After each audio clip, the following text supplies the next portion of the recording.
मैं म्यांमार में हूँ, यांगून में, और आज हमारे साथ एक खास मेहमान है। इंडियन कारोबारी है, लेकिन इनका एक्सपोर्ट का काफ़ी ज़्यादा काम है। एक्सपोर्ट में भी अगर हम बात करें, तो मेज़ के एक बड़े प्लेयर के तौर पे ये जाने जाते हैं। बेंगानी कमोडिटीज़ प्राइवेट लिमिटेड के फाउंडर हैं, बड़े एक्सपोर्टर हैं, और FIO, जो federation of Indian export organisations है, उसके पूर्व चेयरमैन भी रह चुके हैं। बहुत-बहुत शुक्रिया बेंगानी जी, काफ़ी लंबे समय के बाद आपसे बातचीत हो रही है, नमस्कार। और वो भी म्यांमार में आप मिल गए।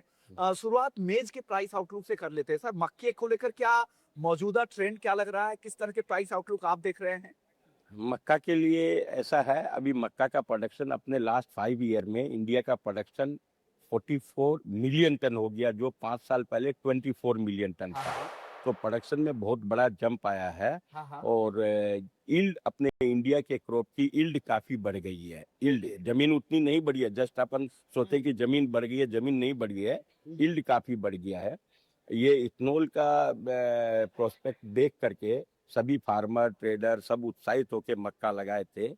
लेकिन अभी चूंकि इथेनॉल के अंदर में चावल कंपलसरी कर दिया हाँ, हाँ। 50%। हाँ, हाँ। उसके बाद इथेनॉल की बाइंग भी जो है गवर्नमेंट के हिसाब से थोड़ी रिस्ट्रिक्टेड। इनफैक्ट सब इथेनॉल कंपनियां जो है वो 50% प्रोडक्शन ही बेच पा रही ओह! है। तो इस बोल करके पिछले जो 4-5 महीने से पूरा मक्के के प्राइस पे दबाव बना हुआ है। नीचे में जो मंडियां एमपी की मंडियां 1500 1400 बिक गई थी, वो अभी 1700 के आसपास 1600-1700 के लेवल पे है। और अभी भी अपने अगर देखेंगे तो मक्का का स्टॉक सफिशियंट है। जब खरीफ की क्रॉप आई थी हुँ, हुँ। उस समय अपने पास 5 मिलियन टन का कैरी ओवर था। ओह! और खरीफ प्रोडक्शन हम लोग करते हैं करीबन 26-27 मिलियन टन। तो टोटल अपने पास हो गया 32 मिलियन टन। अपना कंजम्पशन 23 से बेसी है ही नहीं। ओके, तो क्या लग रहा है प्राइस अभी बहुत कमज़ोर ही रहेंगे, दबे हुए कमजोरी रहेंगे, रहेंगे, दबे हुए और भी रहेंगे, गिर सकते हैं? और इसमें गिरने की जगह कम है, लेकिन बढ़ने के चांसेस कम है। ओके सर, एक बर्निंग इश्यूज पे बात कर लेते हैं। वो है बांग्लादेश को लेकर, जिस तरह के ट्रेड को लेकर इश्यूज चल रहे हैं, क्या लग रहा है? क्या कुछ वहाँ पे इम्प्रूवमेंट है? अभी एक्सपोर्ट की, भारत से एक्सपोर्ट की क्या स्थिति है बांग्लादेश में? अभी बांग्लादेश का ट्रेड पिछले जो ईयर अगस्त में जब ये गवर्नमेंट गिरी थी उसके बाद से हमारे इंडिया का एक्सपोर्ट 60% डाउन है। ओह! पर डे जो 1600 ट्रक एक्सपोर्ट होते थे हुँ, हुँ। बांग्लादेश के लिए, हुँ, हुँ। अभी करीबन 700 एक्सपोर्ट हो रहे हैं। ओके। तो काफी गिरावट आई है। हमारे यहाँ से रेलवे रेक पर मंथ 130 रेलवे रेक जाती थी, हुँ, हुँ। जो अभी 32 रेलवे रेक्स जाती है। ओके। बाहर से माल जाता था, वो एक नहीं के बराबर है। तो करीब आ करीब समझिए 50% से ज्यादा डाउन है। आगे आपकी क्या बात है? क्योंकि आपने बांग्लादेश में खुद एक्सपोर्ट किया है, वेल कनेक्टेड है। मुझे कई बार आपसे बांग्लादेश को लेकर बातचीत करनी होती, तो आपसे भी हमने काफ़ी कॉन्टैक्ट लिए हैं। क्या लग रहा है, आने वाले समय में कुछ स्थिति सुधार होती दिख रही है, या अभी जब तक कोई नई सरकार जो इंडिया के फ्रेंडली हो वो नहीं बनेगी, तब तक इस तरह के चैलेंजेस रहेंगे? यूनुस साहब आपको नहीं लग नहीं रहे हैं कि भारत के फ्रेंडली होने वाले हैं फिर? ये आप सही बोल रहे हैं। यूनुस साहब किसी भी हालत में भारत फ्रेंडली नहीं हो सकते हैं। हुँ। लेकिन अभी फरवरी में इलेक्शन अनाउंस हुआ है। हाँ, हाँ। अगर वहाँ इलेक्शन होता है हाँ, हाँ। तो इसमें खालिदा जिया की पार्टी आएगी, क्यों अवामी लीग तो पार्टिसिपेट ही नहीं कर पा रहा है। हाँ, हाँ। और इंडिया का जो आपको मालूम होगा, जब खालिदा जिया एक्सपायर की थी तो अपने जयशंकर प्रसाद जी, वो जयशंकर जी गए थे अपने मिनिस्टर वहाँ पे, हुँ, हुँ। और उनके लड़के से उनकी मुलाकात हुई है, थोड़ी बातचीत का दौरा बढ़ा है। तो हम लोग होपफुल है कि फरवरी में वंस इलेक्शन हो जाता है, इलेक्टेड गवर्नमेंट आ जाती है, तो स्थिति काफी सुधरने के चांसेस दिखाई दे रहे हैं। प्रेजेंटली जो बांग्लादेश ट्रेड है उसमें पेमेंट का भी एक इशू है, बांग्लादेश बैंकिंग का भी इशू है। तो हम लोग भी कम इंटरेस्टेड हैं ट्रेड करने के लिए।